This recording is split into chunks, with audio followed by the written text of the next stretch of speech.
نعم محمد، ما جرى عمليا هو كان هنالك انفجاران بمنطقة قريبة من فندق الفور سيزن حيث كان يقيم الرئيس الفرنسي. تبعد الانفجاران تقريبا 100 متر عن موقع الإقامة، عن الفندق، ليس بعيدا كثيرا.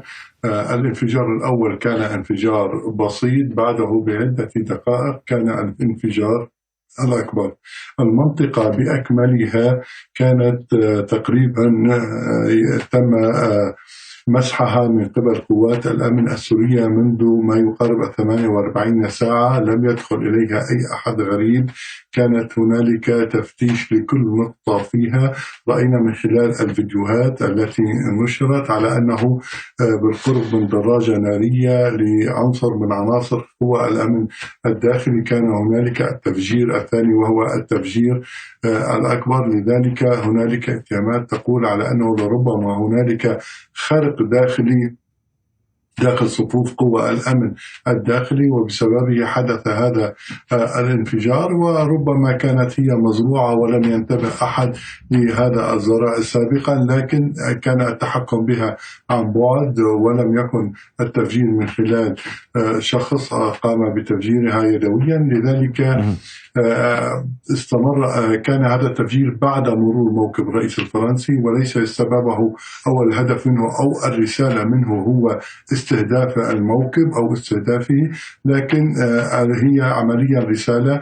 الإحصائيات حتى الآن هي قرابة 20 شخص، هنالك 4 حالات وفيات والباقي إصابات تم نقلهم إلى مشافي دمشق، من بينهم معاون وزير السياحة السوري الذي أصيب، خاصة أن وزارة السياحة هي على مقربة من الحدث أيضا. ولربما عطى كما ذكرت وليس استهدافا للرئيس الفرنسي بشخصه، ولكنه هو استهداف لأهداف هذه الزيارة، يعني الحديث عن مساهمات فرنسية في إعادة بناء اقتصاد سوريا وقطاعها المصرفي وما إلى ذلك.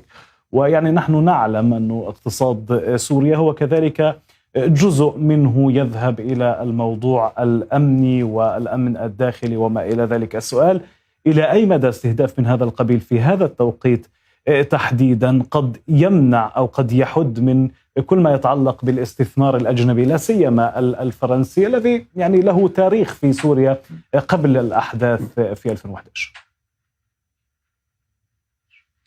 تماما محمد، هنالك عدة رسائل وهنالك عدة احتمالات لا تزال مفتوحة.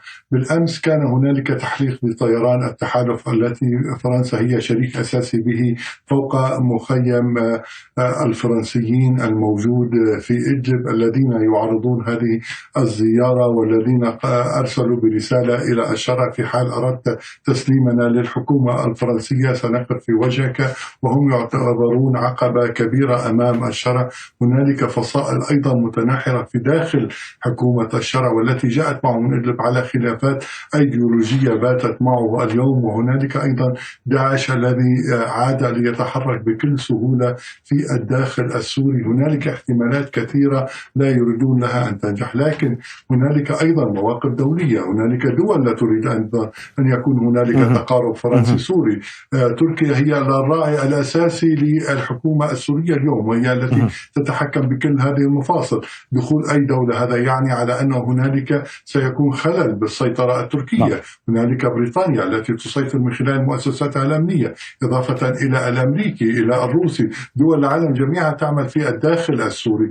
هنالك تناقضات كبيرة في الداخل السوري، وهذه التفجيرات تخدم الجميع. لذلك إشكالية كبيرة لا يمكن حلها إلا بالكشف عن المجرمين الذين ارتكبوا هذه الحادثة. وسؤالي: إذا كان هذا السياق تحديدا السوري بعد هذه الزيارة سيكون مطروحا على طاولة الناتو بعد قليل في تركيا. بدي أشكرك جزيل الشكر زميل عطا فرحات الصحفي من الجولة.